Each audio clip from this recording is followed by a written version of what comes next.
Bueno, mi nombre es Juan José Céspedes y a continuación el tema que les voy a abordar es qué es la pedagogía. Les voy a dar una introducción a este tema. Eh, Comenzamos con este gran profesor que fue Emil Durkheim, que hizo una obra, La naturaleza y método de la pedagogía. Después de esto, este profesor sacó unas tesis, como se puede decir, y antes de unas tesis hizo como un tipo de características y unas ideas para poder abordarlas y entenderlas mejor. Y una de estas fue reforma y formación a los maestros, que hacía que las instituciones formadas de maestros seguían y continuaban en en unos hallazgos, como es decir, que de manera tiene un sentido tra- tra- tradicional hacia la excelencia académica y la identidad institucional, o sea, que pertenecía a ella. Eh, de acuerdo a la identidad profesional de los maestros en formación, era un resultado en cual ellos estaban aislados, o sea, no tenían esa gran información que les podía llegar, sino que ellos desde desde su mismo conocimiento tenían que transmitir información a las identidades que brindaban información. Bueno, el siguiente ítem es el objetivo de este trabajo. ¿Qué vamos a encontrar en este trabajo? Entonces, se aportan elementos de un juicio para la creación de un consejo sobre la manera como entendemos que debería formarse un pedagogo.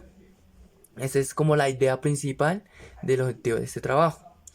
Entonces es como un proceso que deben de tener los pedagogos para llegar a un juicio final.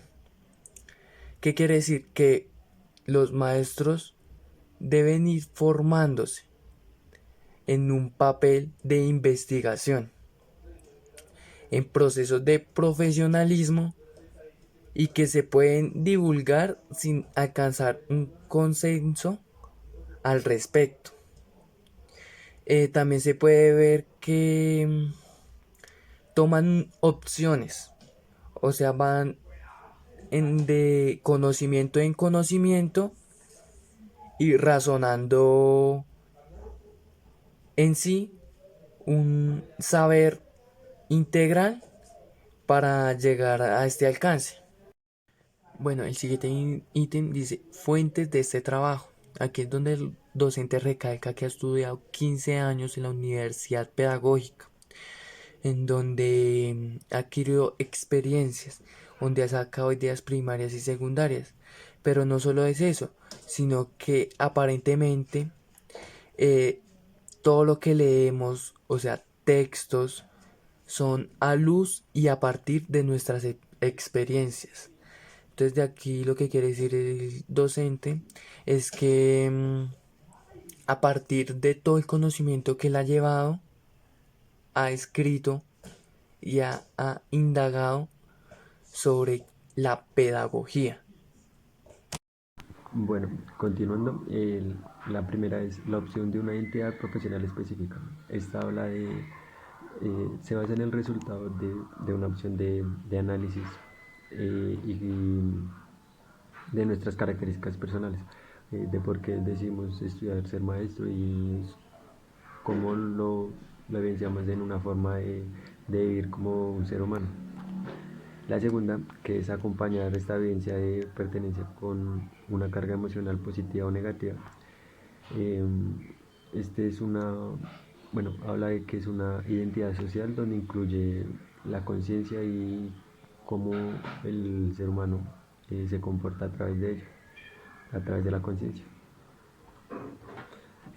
Continuando, el tercer ítem que mencioné ahorita es un proceso lento pero prolongado. ¿Esto qué quiere decir? Un ejemplo de esto sería el tiempo que nos lleva del preescolar a concluir un posgrado. Esto es un proceso de socialización que es de larga duración. El siguiente es una cultura específica, o también puede ser llamado como una cultura pedagógica, y este se basa es un sistema complejo de discursos teóricos y políticos sobre el ser humano. Y para concluir, el último, que es puedo construir y alimentar permanentemente su identidad profesional. Según la lectura, nos plantea esta como el, el maestro, cómo puede educar maestros, ¿sí? Eh, y nos habla de que corresponde a una sabiduría propia de las pedagogías y la responsabilidad propia del maestro, de cómo llegar a educar a un maestro que está estudiando para ser maestro. Y, y a continuación continuaremos con la tesis número 2. Buenas tardes, yo les voy a hablar sobre la tesis número 1, la cual es: para ejercer el ministerio con idoneidad e inteligencia es preciso cumplir con el conjunto de condiciones socioculturales.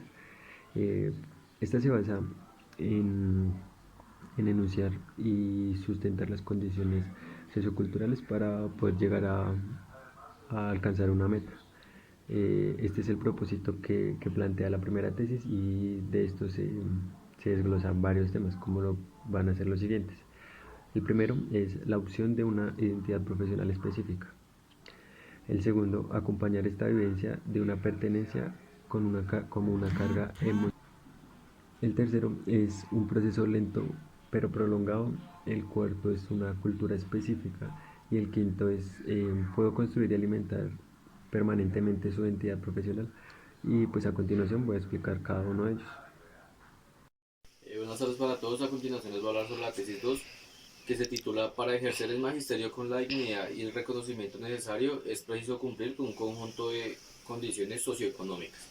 En primer lugar, habla de que no es cierto que el magistrado sea una profesión para pobres, pero de que los pobres han llegado a ser maestros. El reconocimiento de nuestra sociedad a nuestra profesión es muy por debajeado, como otras sociedades sí lo reconocen, por ejemplo en otros países. Por eso es que nosotros como maestros en formación debemos saber desde ya que debe incorporarse a las luchas por la dignidad de cada uno. Recalca también que la causa del dolor causa dolor y tristeza ver a la mayoría de los docentes convertidos en máquinas para dictar clases, ya que están agobiados por las necesidades del día a día de él y de su familia, y por eso no tiene tiempo para reflexionar sobre sus prácticas ni para actualizarse en su dominio específico. Los salarios de los docentes no corresponden a las necesidades de cada uno. Los maestros día a día son sometidos a la inestabilidad laboral. Gracias a esto, los maestros tienen que recurrir a otras profesiones, y ahí aparece el maestro taxi, como lo llama en la lectura, que son los que tienen que desplazarse de un lado a otro para poder dictar las clases, y eso los desgasta demasiado. En el texto se generan varias preguntas, como lo son: ¿a qué causas podemos atribuir esta situación? Ausencia de políticos educativos, entre otras. Las respuestas no son fáciles, pero para ello habrá que tener una reflexión propia para poder responderlas apropiadamente. Muchas gracias. Hola, buen día. Mi nombre es David Betancourt. En este momento vamos a hablarle de la educación es un proceso de comunicación entre dos generaciones. Bueno, según el profesor Durkheim, la educación es la acción ejercida por dos generaciones, una generación un poco más alta a la cual se la ejerce a una generación un poco más baja, la cual generación que está abajo tiene diferentes problemas o le falta la madurez para asumir algún caso de la vida social. Por otro lado, los jóvenes y los adultos comentan las experiencias a su nivel más bajo. Eso quiere decir que yo lo tomo según nuestra vida cotidiana con nuestros abuelos, papás, nosotros y nuestros hermanos. Entonces, ¿qué quiere decir? Nuestros abuelos tienen algunas experiencias las cuales se las cuentan a nuestros padres. Nuestros padres tienen algunas experiencias las cuales se las cuentan a nosotros. Nosotros tenemos experiencias las cuales se las contamos a nuestros hijos o de pronto a nuestros hermanos o algún personal más pequeño que tengamos. Por otro lado, también se busca que el joven o la persona que esté abajo tenga, tenga también cómo adquirir experiencias. Por ende, se crearon las instituciones escolares para que el joven o aquella persona que quiera estudiar tenga sus mismas experiencias. Por otro lado, por medio del lenguaje recibimos ideas principales, las cuales para estudiar experiencias de la humanidad, o sea, experiencias de lo que ha pasado eh, en, la, en, en el transcurso de los años. ¿Cómo? El primero es la producción y el uso de reglas. Eso es una experiencia moral. En la producción y el uso de ideas, esa es una experiencia intelectual. Y en la producción y el uso de teologías, eso es una experiencia religiosa. ¿Listo? Entonces ahí tenemos esos tres tipos de experiencias. Por otro lado, este conjunto de ideas se convierten en memoria gracias a nuestra memoria simbólica. Entonces ya no es tanto visto como experiencias, sino que ya es como hechos conceptuales que nosotros vamos guardando en la memoria, gracias a nuestra memoria simbólica que tiene toda la humanidad y pues que también tenemos nosotros. Por otro lado, vamos a hablar de las experiencias y el lenguaje. Entonces, vamos a primero tomar por las experiencias. Entonces, las experiencias son vivencias que tiene uno, pero son muy individuales, muy de uno. Y el lenguaje es cómo comunicamos esas experiencias o esas vivencias que tenemos nosotros. Entonces, esto depende donde nosotros nacimos, nuestras creencias, nuestras culturas. Entonces, de esto depende de cómo podamos transmitir estas experiencias. Entonces, con todo esto lo que estamos hablando, se genera una gran pregunta. ¿Cómo piensa usted que el conocimiento se transmite a la memoria del estudiante? Entonces, ¿de qué transmisión estamos hablando?